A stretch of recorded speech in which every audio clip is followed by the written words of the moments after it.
नमस्कार दोस्तों। राष्ट्रगान में प्रयोग किया गया शब्द अधिनायक को लेकर कई बार विवाद हुआ है। अगर आप गूगल पर ही राष्ट्रगान विवाद लिखकर सर्च करते हैं तो आपको कुछ चौंकाने वाले फैक्ट मिलेंगे, जिसे आप अपनी स्क्रीन पर देख सकते हैं।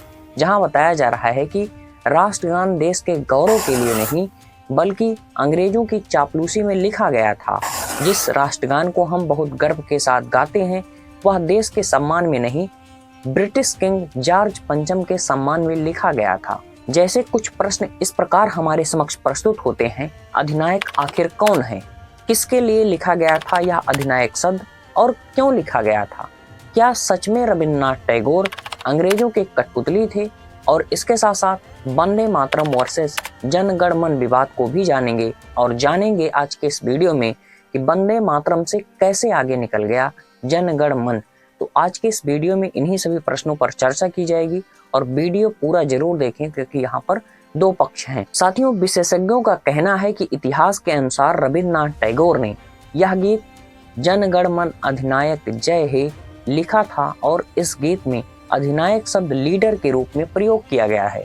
वहीं इतिहासकारों के अनुसार यह गीत टैगोर जी ने 1911 में लिखा था। तब अधिनायक शब्द का इस्तेमाल उन्होंने अंग्रेजों के दबाव में ब्रिटिश किंग जॉर्ज पंचम और उनकी पत्नी क्वीन मैरी के भारत आने पर उनके स्वागत में लिखा था।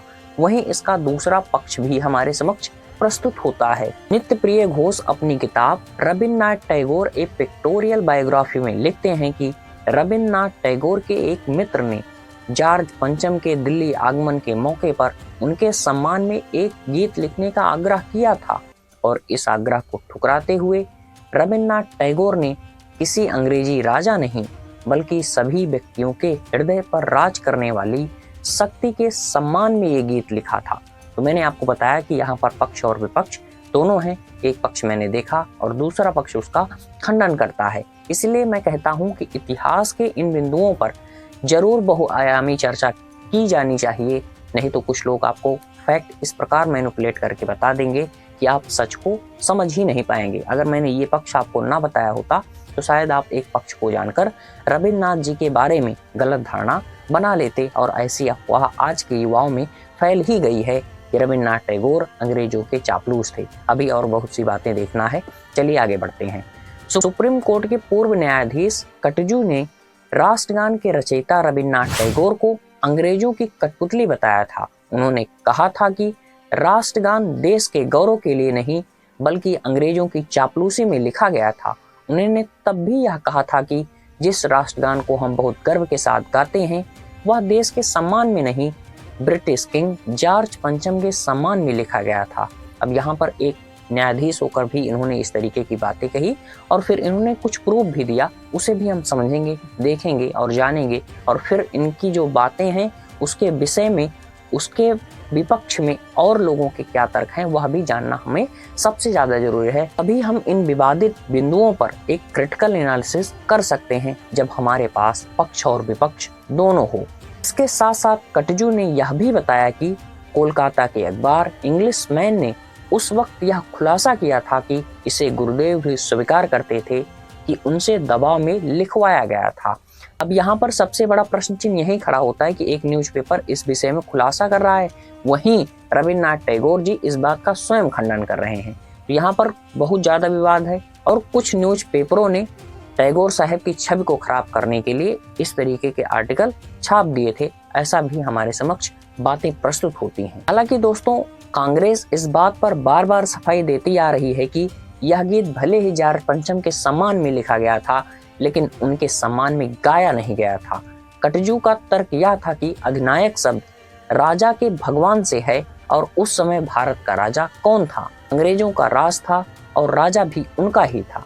तब अंग्रेजों को ही भारत के भाग्य विधाता के रूप में परिभाषित किया गया था। इसके साथ साथ दोस्तों, जन गण मन को पहली बार 27 दिसंबर 1911 को भारतीय राष्ट्रीय कांग्रेस के वार्षिक सत्र के दूसरे दिन एक सार्वजनिक समारोह में गाया गया था और जनगण मन अधिनायक एक देशभक्त गीत के तौर पर ही जाना जाता था। एक महीने के भीतर ही जनवरी 1912 में यह छंद बंगाल की तत्वबोधिनी पत्रिका में प्रकाशित हुआ जिसकी हेडलाइन थी भारत विधाता। इसे ब्रह्मा संगीत के तौर पर वर्गीकृत किया गया था। ब्रह्म समाज की इस पत्रिका का संपादन भी गुरुदेव रविन्द्रनाथ टैगोर जी ने ही किया था।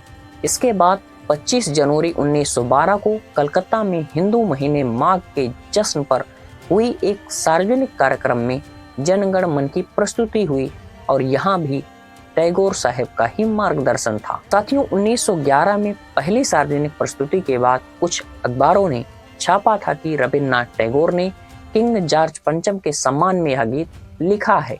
जॉर्ज पंचम दिल्ली में राजाभिषेक समारोह के लिए भारत आने वाले थे। टैगोर जी पर लगे आरोपों को बल नोबेल पुरस्कार ने दिला दिया, क्योंकि 1913 में टैगोर जी को नोबेल पुरस्कार मिला तो कुछ लोगों ने राग अलाप दिया कि ये पुरस्कार अंग्रेजों की चापलूसी करने के कारण मिला है, लेकिन खुद टैगोर ने इसका खंडन किया। रविन्द्रनाथ जी ने 1939 में गुस्से से भरा एक पत्र लिखा। इसमें उन्होंने कहा था कि मैं केवल अपने आप को अपमानित करूंगा अगर मैं ऐसे लोगों को जवाब देने की परवाह करता हूं जो मुझे इतना मूर्ख समझते हैं कि मैं जॉर्ज पंचम की प्रशंसा में गीत गाता हूं। जब जॉर्ज भारत आए थे तब यह गीत नहीं गाया गया था, ऐसा एक पक्ष और हमारे समक्ष प्रस्तुत होता है और फिर कांग्रेस के कोलकाता अधिवेशन में इसे गाया गया।